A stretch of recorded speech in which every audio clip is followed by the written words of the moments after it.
What does machine learning and predictive analysis really mean? There's many overlapping terms that are used to describe this type of data processing, and there's a lot of buzz around it. My goal is to help make clear what the nature and potential of this technology is, and perhaps to get you thinking about how it might be useful in your particular mission or business area. In a traditional computer program, the programmer tells the computer how to process the data step by step. Then that program is executed and an output is produced. Just like if you write a formula in Microsoft Excel and run it against your spreadsheet, you know what you want to compute, and the formula is static unless you change it. What is different about machine learning is this. The data itself is used to alter the program. That's what the learning means in machine learning. The computation that you're doing on the data can actually be altered by the data you pointed at. So we say that the program learns from the training data set. Humans still write the program, but they do it in such a way as to allow the specific data being used to alter the computations that are executed. What they're trying to do is to build a mathematical representation of the relationship between data elements, a symbolic picture of reality expressed as probabilities. They call this set of formulas a model. Mathematicians will recognize the Bayesian Theorem in the graphic. It's the math behind one of the major types of the many hundreds of machine learning formulas which are available to data scientists. The data scientists train the model on a known data set, such as a set of known bad actors, or they can train the algorithm to recognize words, to do what is known as natural language processing.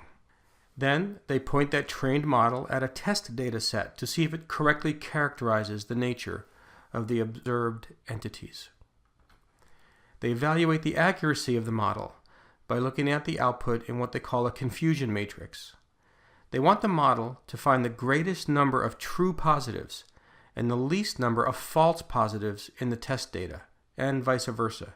So the data scientist tunes the model and runs it again and again until they're happy with the output.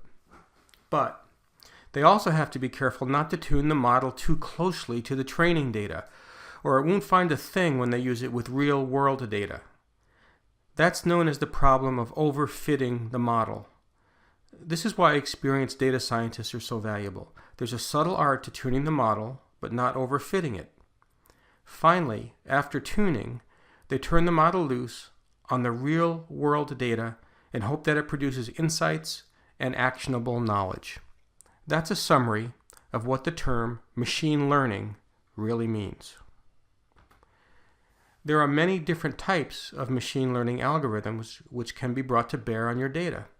They can be used to uncover hidden relationships or to discover root causes for phenomena.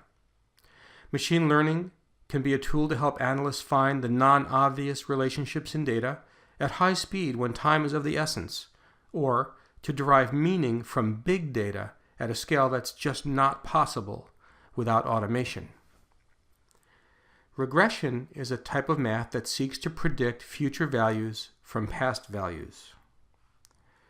You may not realize it, but I bet you've studied a lot of regression output recently. Think of the hurricane storm track graphics on TV. The cone of uncertainty is the probable progression of future locations. Regression has obvious application to weather forecasting. But couldn't this type of algorithm also be used in the mission to give a possible location of an adversary based on terrain and past movement?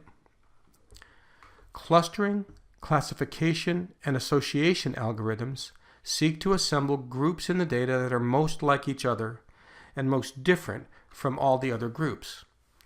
We can think of a mission use where you'd like to process a large amount of data to find which entities should be grouped together. How about discovering potential bad actors based on features that are derived from a data set of known bad actors? Decision trees, also known as rule learners, are used to divide data into smaller and smaller portions to identify patterns that can be used for prediction. They're often used in the commercial world for credit scoring, diagnosis of medical conditions, or marketing studies of customer churn. In the mission, decision trees could be used to help analyze courses of action, what is most likely to occur and what is most dangerous. Or, in the cyber domain, they could also be used to identify anomalous behavior to help discover external attacks or insider threats to your network systems. Another type of algorithm used for predicting behavior is called market basket analysis. It's actually named for the original use case, which is analyzing point-of-sale data to understand which things are purchased together. This is where we get the classic example of the relationship between diapers and beer.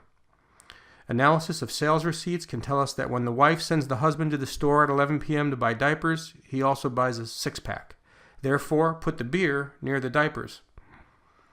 Basically, market basket analysis says if a given entity has feature A as well as feature B, that implies that it might also have feature C. Can we think where this type of logic could apply to the mission? How about in helping to predict self-radicalization? In neural network algorithms, the data is processed in packets that are analogous to how dendrites and neurons connect in the human brain. At each mathematical node, the weighted inputs of the data are summed together. Then they're passed on to what's called an activation function, which measures whether or not the input should be passed on to the next mathematical neuron. The neural network learns because the weights of the connections are strengthened or weakened based on the exposure to the input data.